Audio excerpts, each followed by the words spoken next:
¿Ya? Entonces damos inicio a la sesión de hoy, lunes 16 de agosto, en donde estamos viendo lo que corresponde a óptica geométrica. ¿Ya? La clase anterior estuvimos viendo el principio de Fermat, ¿cierto? El principio de Fermat establecía que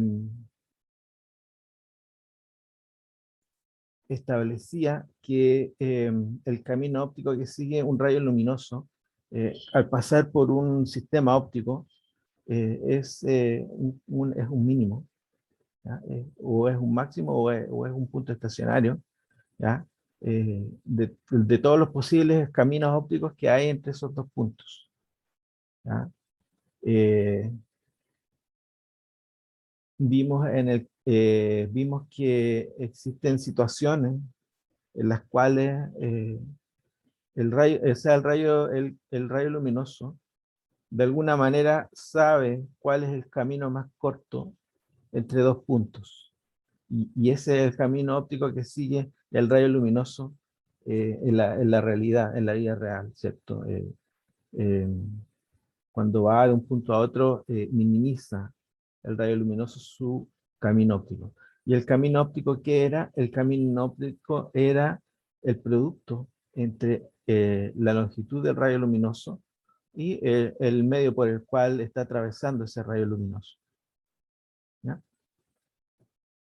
El índice de refracción de ese medio, ¿ya? Y el índice de refracción, acuérdense que lo definimos como el cociente entre la velocidad de la luz en el vacío y la velocidad de la luz en el medio, por donde está pasando la luz en ese instante, ¿ya? Entonces, a partir de eso, del principio de Fermat, nosotros dedujimos una ley que se llama ley de reflexión, ¿ya? Que la sacamos acá de esta figura.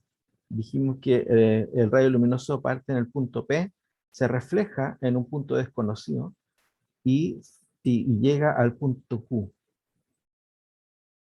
¿ya? Entonces nosotros lo que queríamos saber era qué camino óptico va a seguir el rayo luminoso.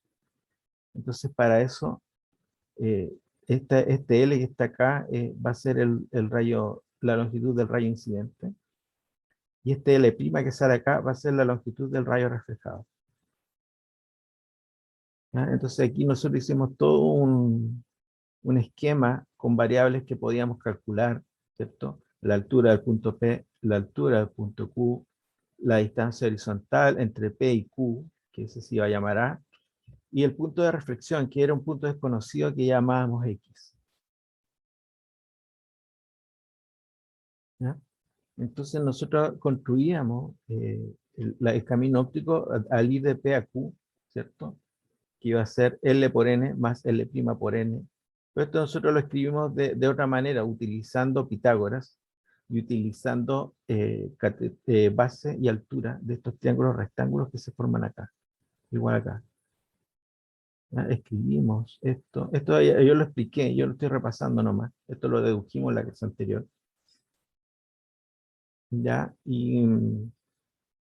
Eh, y se construye en base a Pitágoras la longitud del rayo L, la longitud del rayo L', y después por el principio de Fermat nosotros derivamos el camino óptico con respecto a X y lo igualamos a cero porque estamos buscando un punto extremo que puede ser un mínimo, un máximo o un punto estacionario.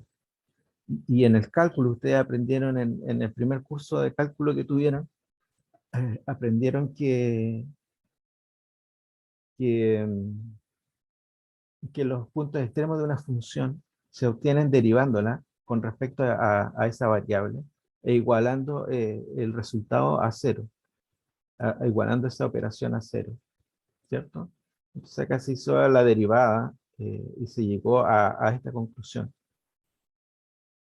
Se llegó a que teta era igual a teta prima. Teta y teta prima son ángulos que están medidos con respecto a una línea imaginaria. Esta línea imaginaria que aparece acá es una línea que es perpendicular a la superficie en el punto de reflexión, ¿ah? Entonces, teta y teta prima están medidos en función de esa línea normal. No están medidos en función de la superficie, sino que en función de la línea normal. Entonces, ¿qué dice la ley de reflexión? La ley de reflexión dice que el ángulo de incidencia es igual al ángulo de reflexión. Teta es igual a teta prima. Eso es lo que se conoce como ley de reflexión.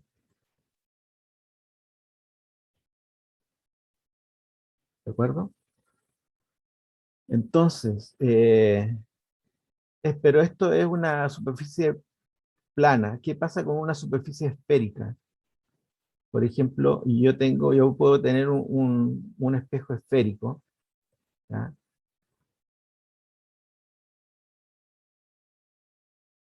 Un espejo esférico. Este espejo esférico va a tener un centro de curvatura, ¿ya? Cualquier línea que pase por el centro de curvatura de ese espejo constituye la línea normal. ¿Por qué? Porque esta línea normal va a ser perpendicular a la superficie en el punto de reflexión. Por ejemplo, si yo tengo eh, un rayo luminoso que viene acá, toca ese punto y se refleja.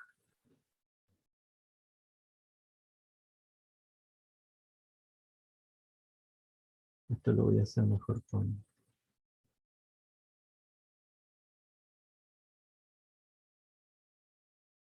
¿Ya?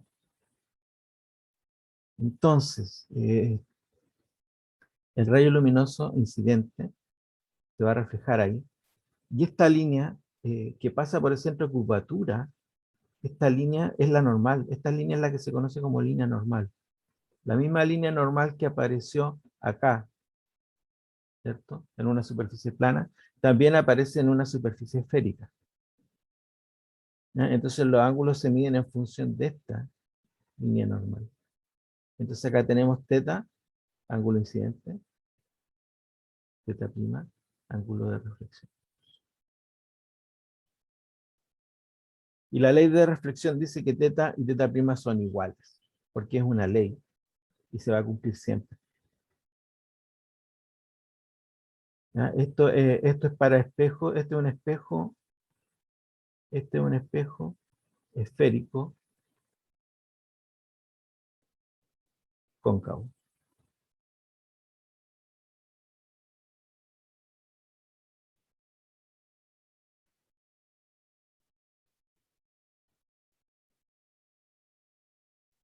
¿De acuerdo? Pero también existen los espejos esféricos convexos.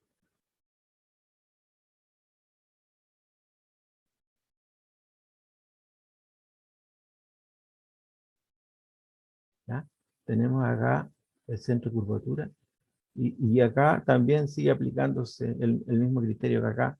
Toda línea que pase por el centro de curvatura constituye una línea normal. ¿Ya?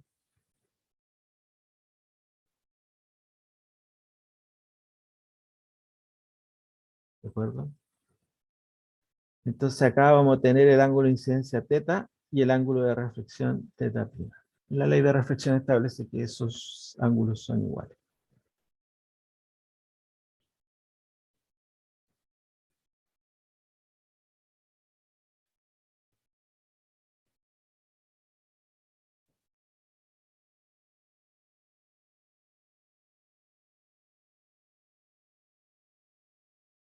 ¿De acuerdo? Este se llama espejo esférico convexo.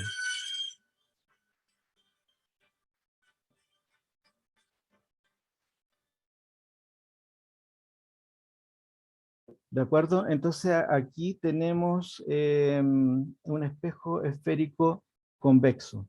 ¿De acuerdo? Y este otro es espejo esférico cóncavo. ¿Alguna duda, alguna consulta?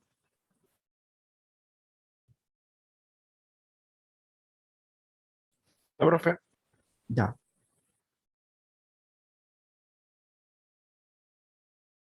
perfecto. Eh, esa es la ley de reflexión. A esta ley vamos a volver después pero ya ya no vamos a deducirla o tratar de explicarla de nuevo, sino que la vamos a utilizar. ¿Ya? Acá, como estamos recién empezando el curso, se tiene que deducir la ley de reflexión, igual que vamos a hacer con la ley de reflexión ahora. ¿Ya? Entonces, si alguien tiene dudas para pasar a la otra parte, ¿no? ¿De acuerdo? Todo esto se ha deducido a partir del principio de Fermat, ¿cierto? La ley de refracción también se va a deducir a partir del principio de Fermat. ¿Ya? Entonces vamos a trabajar acá con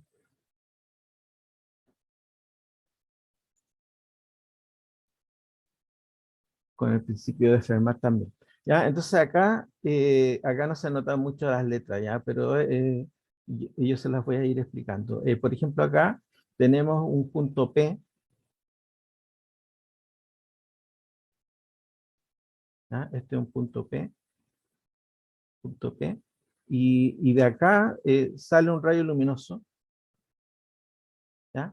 Que llega hasta acá y después pasa al otro medio y finaliza su trayectoria en un punto Q.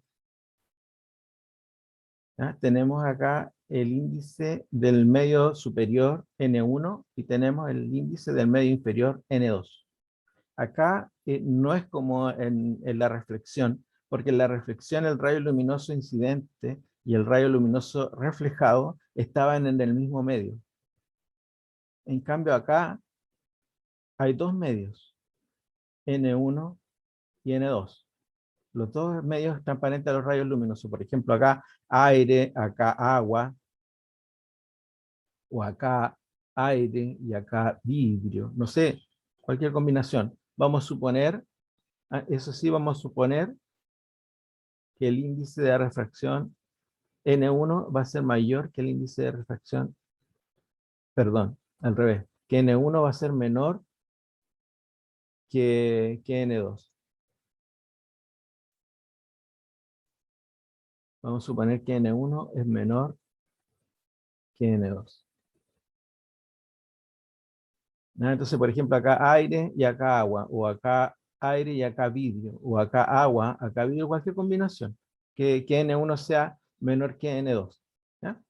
Entonces acá el rayo luminoso ya no se refleja como lo hace en la experiencia anterior, que era de una superficie en la cual el rayo luminoso no atravesaba la interfase, sino que eh, se devolvía al medio incidente. ¿Ya? Acá, Profe, ¿sí? disculpe, ¿y puede ser al revés, por ejemplo, N2 menor que N1? Sí, también, pero ahora las fórmulas que les voy a deducir van a ser pensando en eso. Ah, ya, ya. Después lo vamos a poder aplicar a cualquier caso. ¿Ya? Pero para deducir la fórmula voy a suponer que N1 es menor que N2. ¿Ya? Entonces, ¿qué pasa acá? Eh, Pasa acá que el rayo luminoso sí pasa a través de los dos medios. No es como la reflexión que se devuelve, no, acá sí pasa a través de los dos medios. ¿Ya? Entonces acá el rayo luminoso parte en el punto P, llega hasta la interfase y cambia de dirección y llega al punto Q.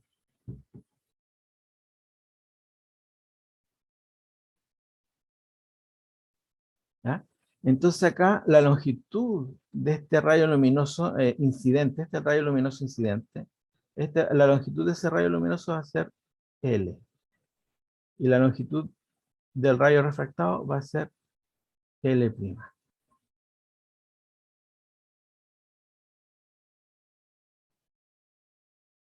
¿Ya? Entonces, ¿cómo quedaría la longitud del recorrido óptico?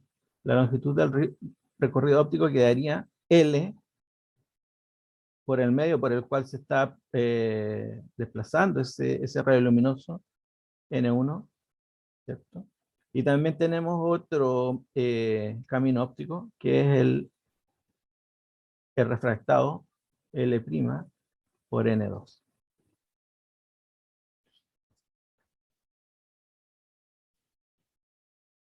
¿Ya? Ese es el camino óptico que sigue el rayo luminoso cuando va desde el punto P hasta el punto Q, pasando por dos medios diferentes, N1 y N2.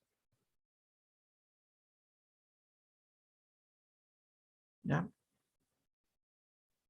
Eh, bien, entonces en función de estos parámetros es muy difícil encontrar una relación general, así que vamos a tener que construir en base a la geometría del sistema una expresión más calculable, ¿ya? Entonces acá, por ejemplo, acá el punto P tiene cierta altura h, tiene cierta altura h, y acá el punto Q también tiene cierta altura h'. ¿Ya? Las alturas se miden perpendicular a la superficie, ¿ya? ¿Qué más tenemos acá? Acá tenemos la línea normal, ¿cierto? Tenemos la línea normal donde se produce la refracción. Entonces acá, desde P hasta el punto de refracción, tenemos una distancia desconocida X.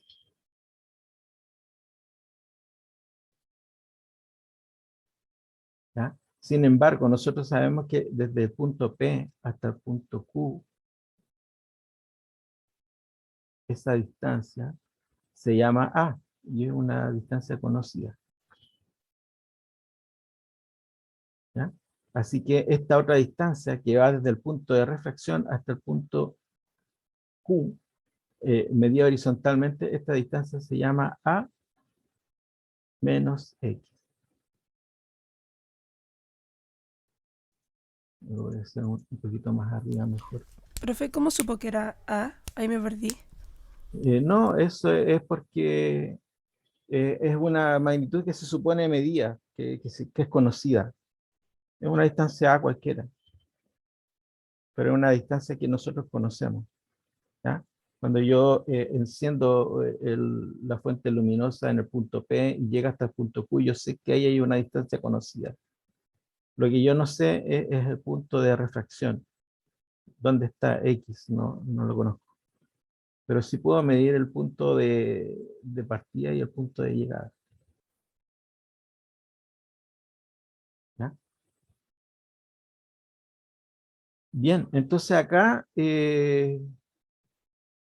vamos a escribir la longitud L, esta longitud L que está acá, la voy a escribir utilizando Pitágoras, igual como lo hicimos en la ley de reflexión. ¿Ah? Entonces yo tengo acá un cateto H y un cateto X.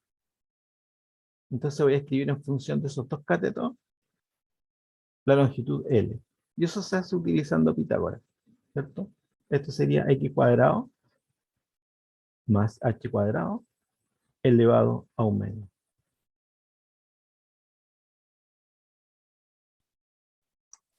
Profe, una consulta. ¿Sí? ¿Ese elevado a un medio es porque la fórmula lo dice?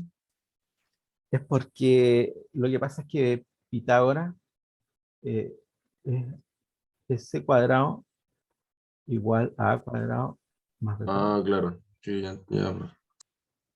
¿Ya? Entonces yo estoy calculando directamente la raíz de eso. ¿Ya? Ya, profe, gracias. Bien. Lo mismo voy a hacer con la longitud L'. Acá tengo como cateto H' y como otro cateto A menos X. Entonces esto me va a quedar N2, me va a quedar A menos X al cuadrado más H' cuadrado elevado a un medio.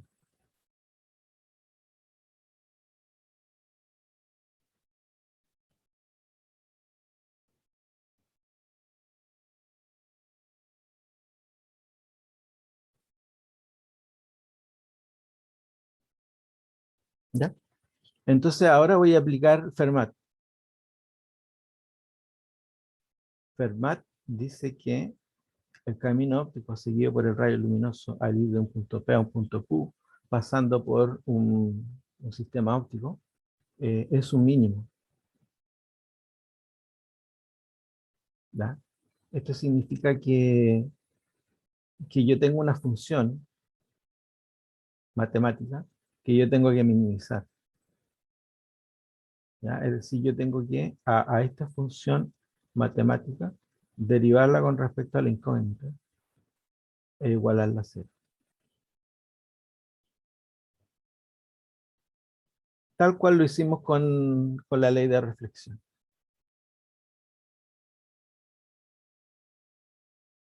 ¿Ya? Entonces acá hacemos la operatoria.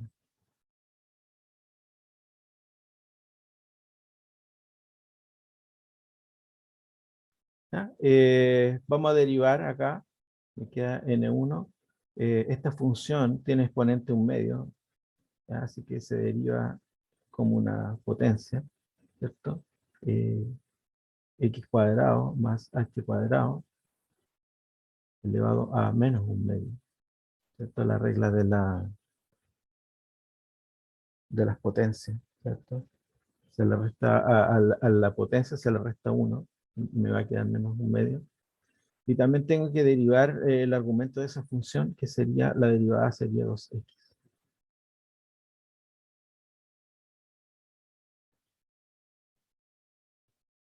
Lo mismo voy a hacer con el otro término. ¿Ya? 1/2 a menos x al cuadrado más h' al cuadrado menos 1/2. Y la derivada del argumento sería 2a menos x por menos 1.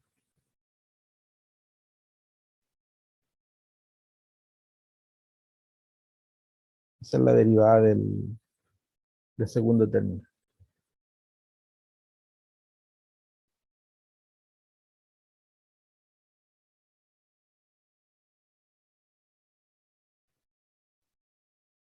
Entonces acá yo voy a hacer algunas simplificaciones. Acá este 2 se simplifica con este 2. Esta potencia me queda, o sea, esta expresión me queda en el denominador.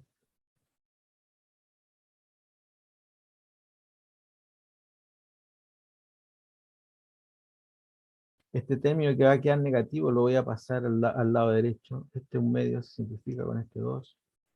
Y me va a quedar n2 a menos x dividido por a menos x al cuadrado más h' al cuadrado elevado a 1.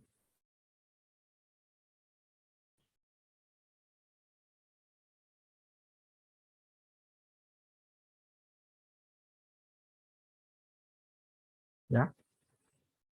Esto que está acá, esta expresión que está acá, esta expresión, es la misma expresión que está acá. Y que dijimos que eso era L, por Pitágoras, ¿cierto? Dijimos que x cuadrado más t cuadrado elevado a 1/2, eso era L. ¿Ya? Así que me queda, aquí voy a escribir en todos lados, n1, x sobre L, y al otro lado tengo n2 a menos x sobre L', bajo el mismo razonamiento de recién.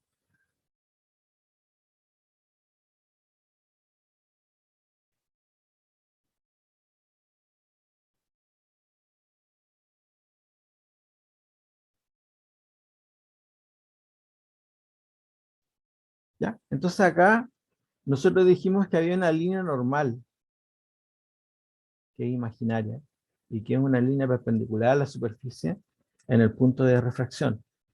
¿Ya? Esta línea forma acá 90 grados con la superficie. ¿Ya? Entonces acá tenemos, medido con respecto a eso, tenemos un ángulo de incidencia, θ, y tenemos un ángulo de refracción, θ'O.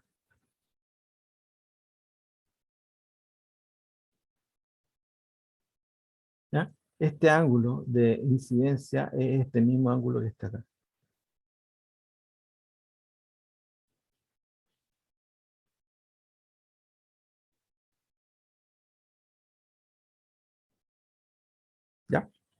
Entonces L es hipotenusa, X es cateto opuesto, ¿cierto? Yo puedo escribir X como L seno de teta, ¿cierto? Utilizando trigonometría.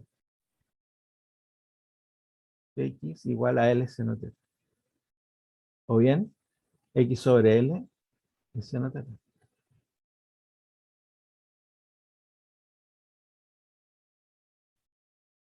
Mismo razonamiento para el otro término, ¿cierto? Eh, este ángulo es teta prima, ¿cierto? Así que acá nos queda N2 seno de teta prima, ¿cierto? Sería hipotenusa sobre cateto opuesto. O sea, cateto opuesto sobre hipotenusa. N1 seno teta igual N2 seno teta teta. Esto que está acá, esto que está acá, se conoce como ley de refracción. Ley de refracción.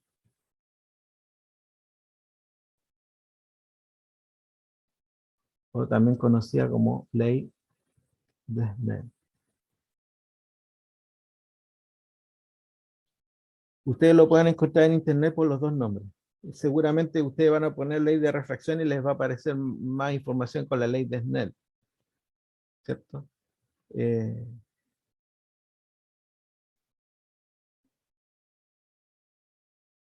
Eso, eso es lo que ocurre acá con... Ya esta fórmula ya no se puede seguir simplificando, se llega hasta ahí, ¿ya?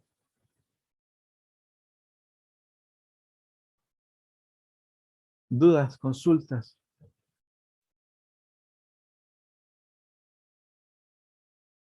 No, profe. Ya. Bien.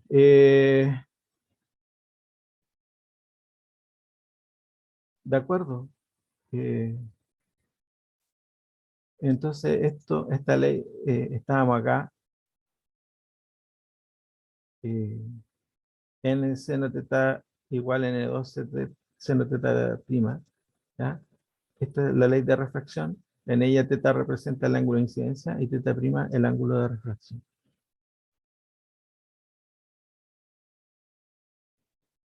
¿Ya? Esto que está acá es lo mismo que yo trabajé acá, que lo hice todo desordenado, pero es lo mismo, más resumido. ¿Ya?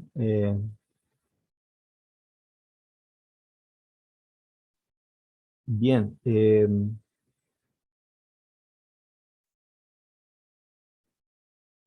Yo recién les hice suponer que N1 es menor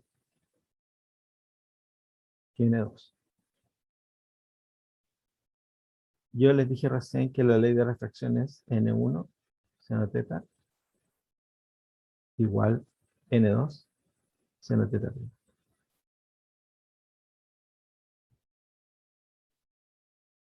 ¿Qué pasa si yo paso N1 hacia el otro lado? Me queda seno teta igual N2 sobre N1 por seno teta prima.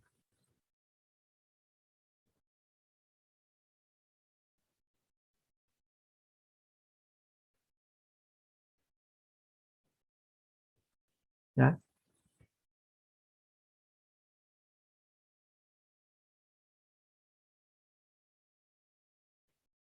Si N1 es menor que N2, ¿cuál ángulo es mayor? ¿Teta o teta prima?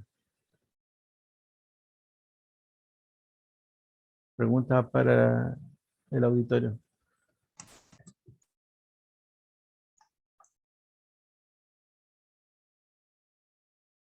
Teta prima. Yo les pregunté, Teta es mayor. teta es mayor, sí. Eso, Ignacio, gracias. Si N1 es menor que N2, si N1 es menor que N2, entonces N2, ¿qué pasa N2 sobre N1? N2 sobre N1 sería mayor que 1. Es decir, este término es mayor que 1.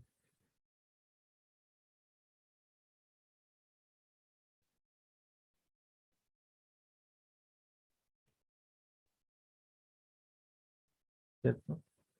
Es mayor que 1. Pero seno de teta nunca puede ser mayor que 1.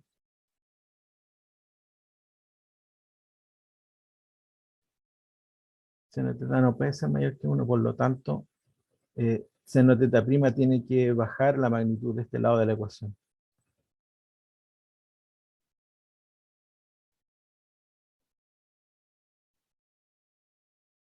¿Ya? Así que si N2 es mayor que N1, entonces teta es mayor que teta prima.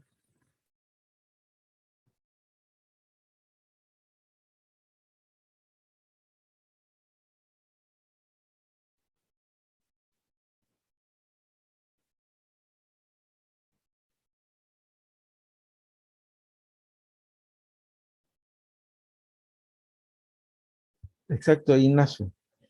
Esta observación, esto que está acá, esto que está aquí, es una observación. ¿Ya? Eh, Significa que si el medio 1 es menor que el medio N2, ¿ya? El rayo luminoso, al pasar al otro medio N2, eh, se va a pegar más el rayo refractado, se va a pegar a la normal. Porque teta prima es menor que teta. Entonces, ¿qué va a pasar cuando el rayo pase a través del medio? El rayo luminoso se va a pegar al,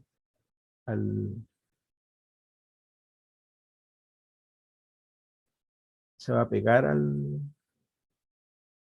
medio.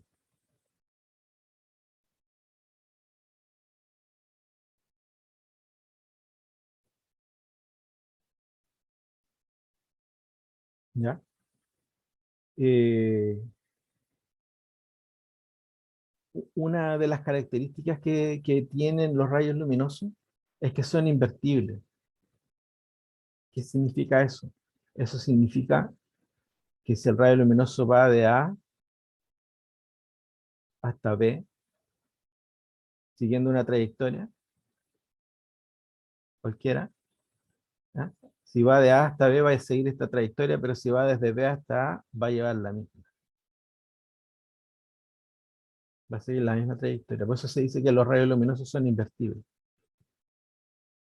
Lo podemos ver también en la reflexión. ¿Se acuerdan en la reflexión? Cuando vimos que había un punto P y había un punto Q, ¿cierto? El rayo luminoso cuando parte de P sigue esta trayectoria, pero en cambio si partiera del punto Q seguiría la misma trayectoria. Llegaría a P por el mismo camino. Son invertibles los rayos luminosos. Ya sea de A a B o de B a A, van a seguir el mismo camino.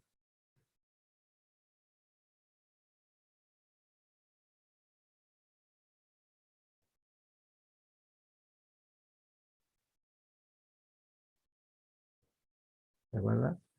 Exacto, Ignacio. Buena observación. Sí. Entonces, ¿qué se esperaría si tuviéramos la situación inversa? ¿Qué pasaría si yo partiera en Q y me dirigiría a P? Ocurriría lo mismo. Seguiría la misma trayectoria, ¿cierto? Iría hacia la interfase y en la interfase se refracta y llegaría al punto P. ¿Ya? En este caso, el medio incidente N2, el medio incidente N2 es mayor que el medio de refracción N1. ¿Cierto? Entonces el rayo luminoso, acá nosotros sabemos que teta es mayor que teta prima. Entonces acá el rayo luminoso, al pasar a un medio inferior, el rayo luminoso se abre. No se apega a la normal, sino que se aleja más de la normal.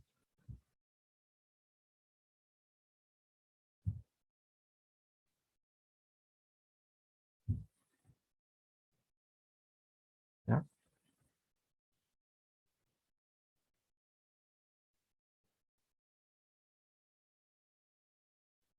¿De acuerdo? Entonces, eso es lo que ocurre con la ley de refracción. Eh, los caminos ópticos que sigue de P a Q o de Q a P son los mismos. ¿Ya? Entonces, cuando el rayo luminoso pasa a un medio de mayor índice, el rayo luminoso se apega más a la normal. Y en el caso contrario, cuando pasa a un índice inferior, el rayo luminoso se aleja de la normal.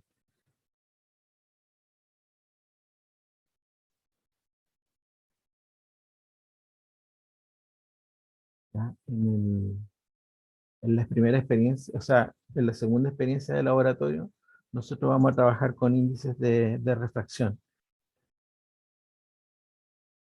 ¿Ya? Y ahí vamos a ver esto mismo, pero aplicado a un simulador y que nos va a mostrar cómo se desvía el rayo luminoso, cómo se refleja y todo eso lo vamos a ver en el laboratorio ya a partir de la segunda experiencia. ¿Ya? Pero ahora, por ejemplo, tenemos N1 seno teta igual N2 seno teta prima.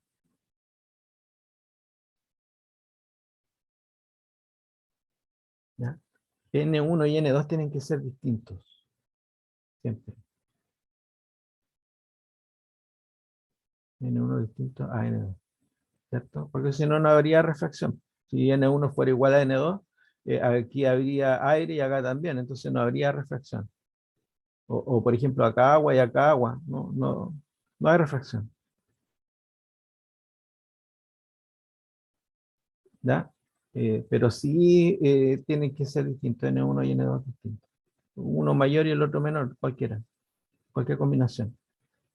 ¿Ya? Hay una sola manera, eh, porque acá si N1 es distinto de N2, eh, entonces teta y teta prima también van a ser distintos.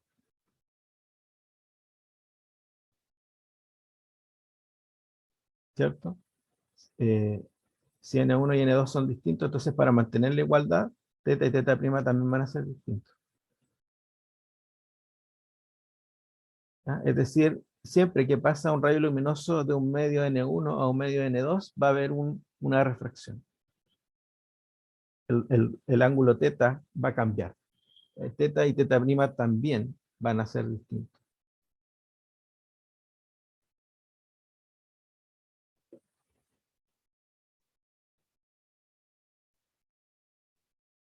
Hay una sola situación en la cual el rayo luminoso no se va a refractar cuando pase de un medio N1 a un medio N2. Existe un solo ángulo en el cual no va a pasar eso. Supongamos que yo tengo el medio acá y supongamos que yo tengo un punto P acá y hago incidir el rayo luminoso verticalmente.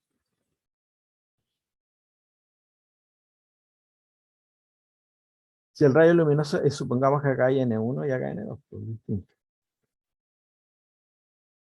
Si el rayo luminoso incide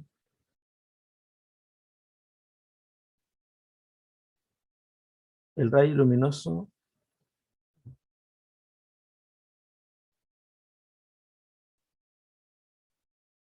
espera, no sé si ya te contesto. Ya, ¿qué pasa si el rayo luminoso incide vertical? ¿Cuánto vale teta? Pregunta para el auditorio. ¿Cuánto vale teta si el ángulo es vertical? ¿Cuánto vale teta? 0. Cero. Sí.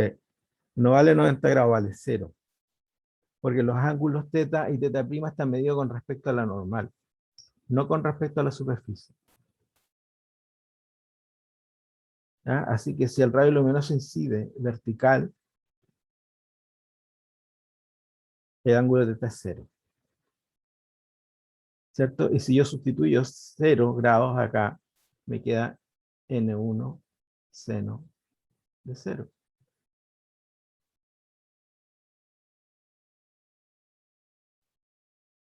¿Cierto? Seno de 0 es 0.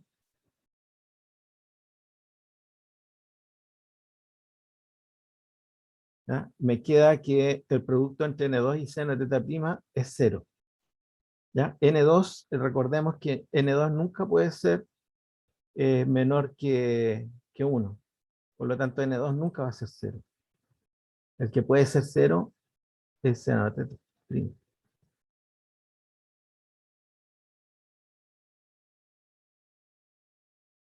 ¿Ya? Esto significa que θ' también es 0.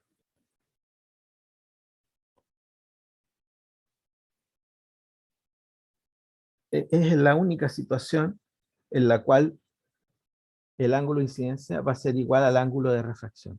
Es la única situación que el rayo luminoso incida perpendicular a la superficie. Y esto se llama incidencia normal.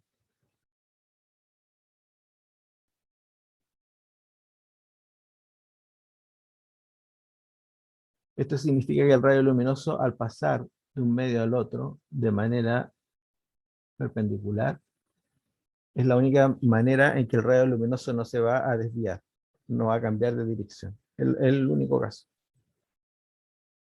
Es el único caso en el cual el rayo luminoso no se refracta, que tenga una incidencia normal.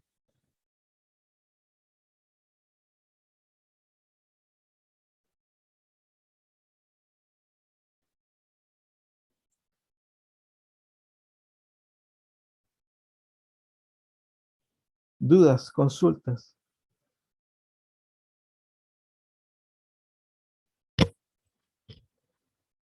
¿Dudas? ¿Consultas?